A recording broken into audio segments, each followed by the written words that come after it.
Ô Maurício, primeira pergunta do Roberto Moreira, da Rádio Bragança.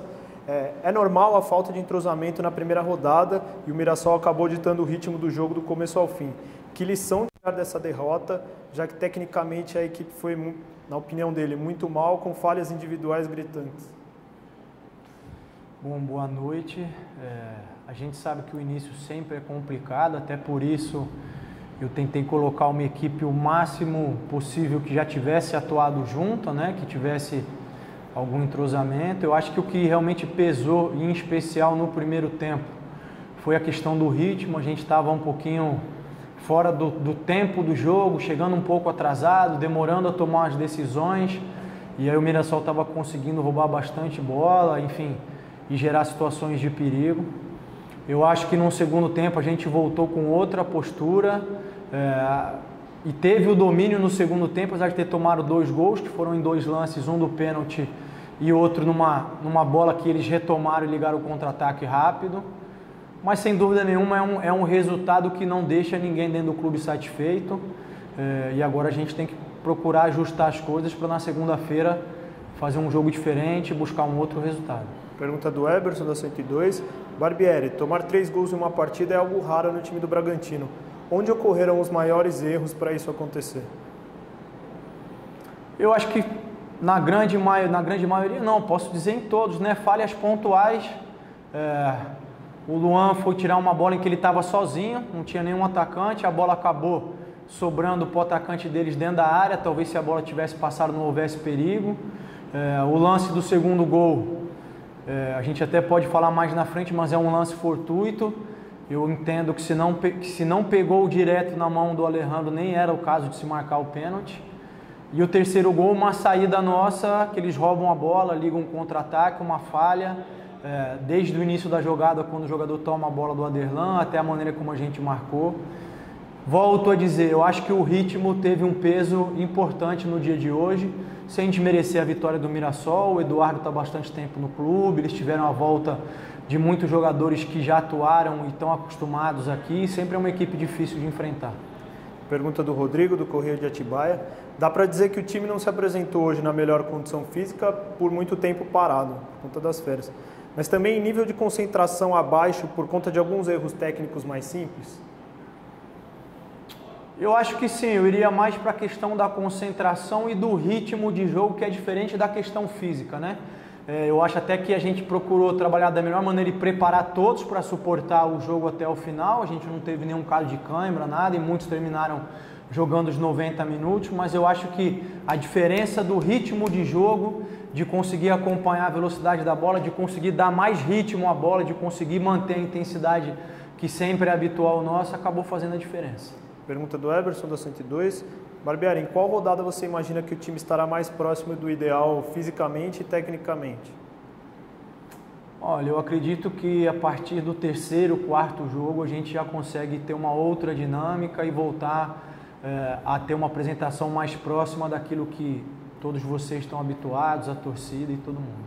Rodrigo, do Correio de Atibaia. Gostaria que você comentasse a escolha e a atuação do Leandrinho no jogo de hoje.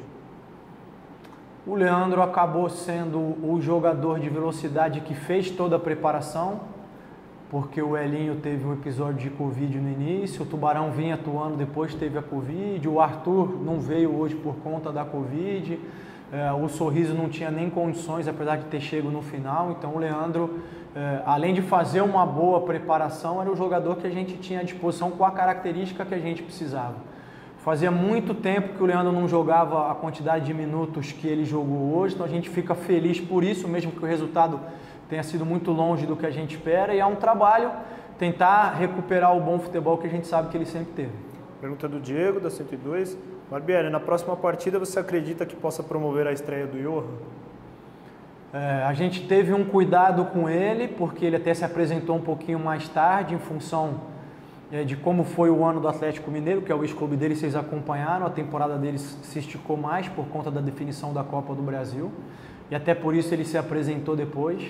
E como é um jogador que a gente tem uma expectativa muito grande, que tem demonstrado que tem condição de nos ajudar muito, a gente procurou ser um pouquinho conservador. Então, apesar dele ter condição documental ou de documentação de jogo, a gente preferiu esticar um pouquinho para dar mais lastro físico e é uma possibilidade. Eu preciso conversar com os departamentos amanhã para a gente ver isso, mas é uma possibilidade que ele possa estrear na segunda-feira. Pergunta do Tarso, do 102. Qual a avaliação do Miguel e por que ele não entrou antes diante das dificuldades de criação que o time vinha tendo? Eu acho que ele se portou bem, é um menino muito jovem ainda, é um menino que teria aí tranquilamente idade de estar disputando uma copinha, mas enfim, estourou muito cedo, vem de um período de inatividade muito grande. Eu acho que foram 15 minutos, um pouquinho mais que ele jogou, que demonstram coisas positivas para a gente. A ideia é que ele possa ir se aprimorando e pegando cada vez mais minutos e possa atender e mostrar todo o potencial que ele tem. Pergunta do Roberto, do Rádio Bragança, Jornal Mais Bragança. Os casos de Covid no elenco atrapalharam a preparação da equipe?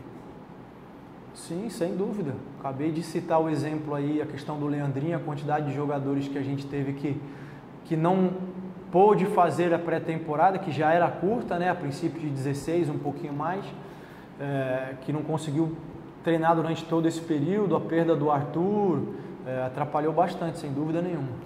Pergunta do Pietro, da Rádio Futebol Total. Apesar da derrota na estreia do Paulistão, o Leandrinho foi o destaque positivo do time nesse jogo. Um jogador que teve poucas oportunidades na temporada passada. Acredita que ele possa ser uma surpresa para essa temporada? Olha, eu espero que sim, a gente está trabalhando nesse sentido. O Leandro é um jogador que teve muitos problemas com lesão, especialmente quando eu cheguei. Muitos jogos ele acabou saindo e desde então tem se tentado fazer um trabalho para que a gente consiga fazer com que ele consiga jogar mais minutos, suportar, porque a qualidade técnica dele é indiscutível, né? Então fico feliz que ele tenha jogado um bom período do jogo. Eu acho que ele tem condição de apresentar ainda muito mais do que ele apresentou. Pergunta do Diego, do 102. Se você poderia comentar as chegadas do José Hurtado e do Sorriso? São dois jogadores que eu entendo que têm condições de nos ajudar muito. Acabaram chegando muito tarde também no período de preparação.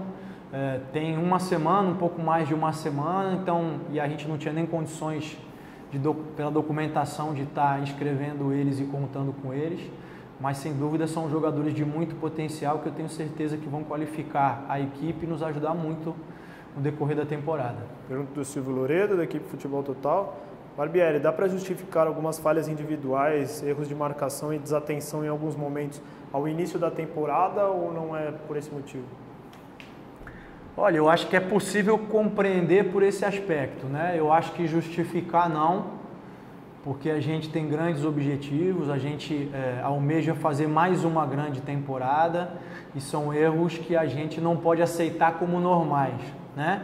Mas é compreensível, isso que eu quero dizer, que no início de temporada aconteçam esses desajustes. O nosso papel é, a partir de amanhã, trabalhar, corrigir, acertar, para que a gente possa, na segunda-feira, cometer menos erros, conseguir se impor em relação ao adversário e conquistar um outro resultado, que era o que nós queríamos, que é o que o torcedor quer, todo mundo que acompanha quer. Para finalizar, a pergunta do Tarso da 102, queria que você comentasse a atuação do Alejandro, se o fato dele ter perdido o gol cara a cara pode tê-lo abalado em relação ao pênalti. E além disso, segundo o livro de regras da CBF, normalmente não se considerará infração se a bola tocar na mão ou no braço diretamente da cabeça ou corpo, inclusive o pé, do próprio jogador. E a bola tocou no pé do Alejandro antes. Você concorda com a marcação desse pênalti? Eu vou falar primeiro da atuação dele. Eu acho que teve bons momentos. É claro que a gente espera muito mais dele, mas pode ser uma questão de ritmo aí. Então a ideia é que ele possa ir se aprimorando cada vez mais. Conseguiu combinar algumas vezes com o Prachetes. Teve uma boa oportunidade em que eu acho que a bola acabou quicando, ele acabou chutando por cima. Lances que normalmente ele costuma não falhar. Então fico feliz por esse lado.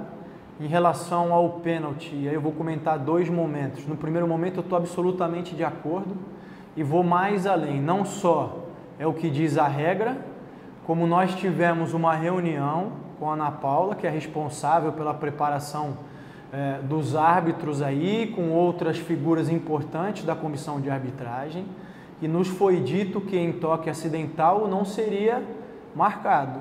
E se ele ergue o pé para tocar na bola e depois toca no braço dele, é evidente que não houve intenção, não teria nem como ele reagir devido ao tempo mínimo entre o toque no pé, que é o que ele foi fazer, e o toque no braço. Esse é o primeiro momento. E o segundo momento é que tem uma invasão clara antes do Camilo chutar, um jogador do Mirassol. O árbitro disse aos jogadores de campo que eles constataram a invasão, mas que quem fez o gol não havia invadido. Agora, eu acho isso totalmente descabido, eu não conheço aonde está escrito isso na regra, mas pode ser um desconhecimento meu. Até onde eu sei, existe um princípio básico em qualquer questão aí de regras, de leis, que é que você não pode beneficiar o infrator. Então, se o jogador do Mirassol invadiu a área antes do Camilo chutar, a equipe deveria ter sido punida com o tiro livre direto a favor da nossa equipe, porque ele invadiu o campo, né? Senão seria simples. Se um jogador meu de defesa invade e o atacante que vai bater o pênalti chuta para fora, ele também não participa do lance. E a orientação é que se volte a cobrança. Eu não consigo entender que se tenham 2 pesos e 2 medidas. Mas eu quero deixar isso claro que não foi isso que determinou o jogo, de maneira nenhuma. A gente efetivamente errou bastante. Mas seria interessante que vocês pudessem debater e trazer essa resposta, porque nós todos estamos confusos em relação a isso. Obrigado, Maurício.